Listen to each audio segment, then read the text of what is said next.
एक था जंगल। जंगल बहुत घना था। उसमें बहुत से जानवर रहते थे। रात में जंगल से शेर और चीते की आवाज़ सुनाई देती थी। जंगल के किनारे एक छोटी सी बस्ती थी। बस्ती में 5-6 घर थे।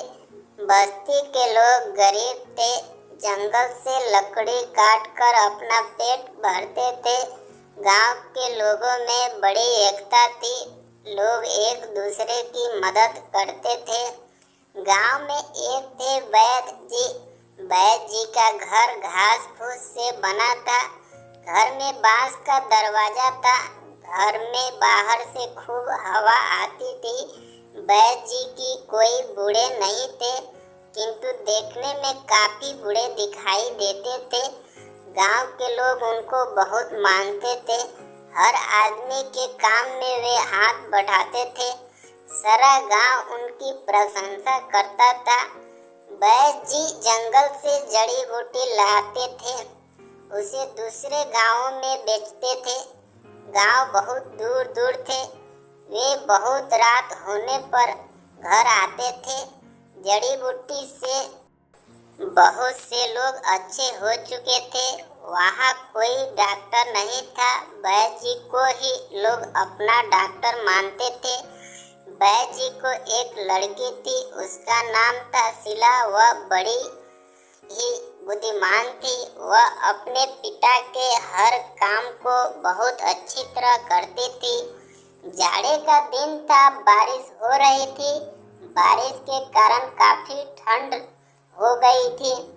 ठंड से बचने के लिए लोग लकड़ी जलाते थे। एक दिन रात में एक आदमी वैद्य जी के घर आया। उसका घर उस गांव से दूर था। उसकी लड़की बीमार थी। वह वैद्य जी को ले जाकर दवा करवाना चाहता था। वैद्य जी घर पर नहीं थे।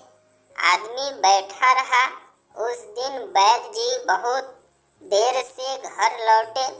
वैद्य जी की लड़की शीला ने उस आदमी की बात वैद्य जी को बताई। आदमी बहुत डरा हुआ था। वैद्य जी बहुत थके थे। वे सुबह से जंगल में गए थे। दिन भर एक जड़ी की तलाश करते रहे और बहुत दूर चले गए थे। जंगल से निकलने में काफी देर हो गई। वे शीला को अकेली छोड़कर जंगल जाते थे।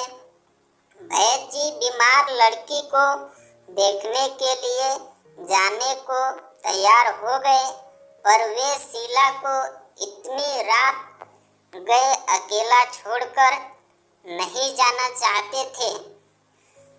थोड़ी थोड़ी वर्षा हो रही थी। शीला उनके साथ अलावे के पास बैठी थी।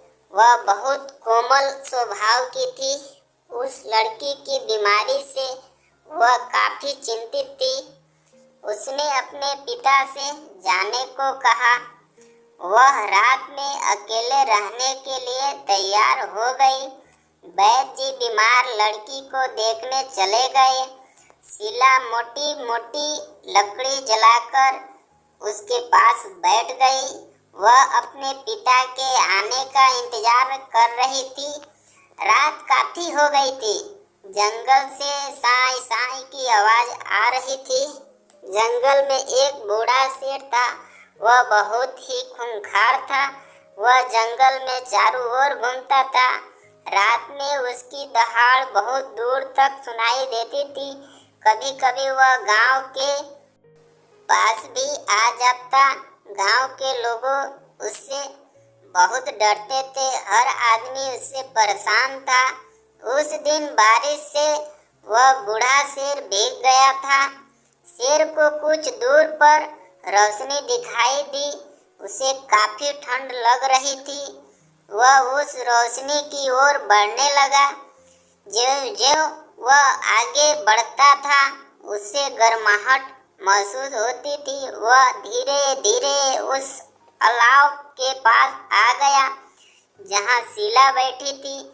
शीला बैठी हुई सो गई थी। दूसरे किनारे पर शेर पंजों के बल खड़ा था। बीच में आग जल रही थी। शेर अपनी आंखें बंद किए था। उसकी जीभ निकल गई थी। उसे गर्मी से बहुत आनंद मिल रहा था। एकाएक शीला की आंख खुली। उसने सामने खड़ा शेर देखा। वह डर गई, लेकिन वह बहुत हिम्मत वाली लड़की थी। उसे एक तरकीब सूझी। वह धीरे धीरे उठी। उसने एक जलती हुई लकड़ी उठाई। शेर का मुंह खुला था। उसने जली हुई लकड़ी उसके मुंह में डाल दी। शेर दहाड़ता हुआ जंगल में भाग गया। कहते हैं तभी से शेर आग देखकर डरता है। लोग शेर से बचने के लिए आग जलाते हैं। जहाँ आग जलती है वहाँ शेर नहीं आता है।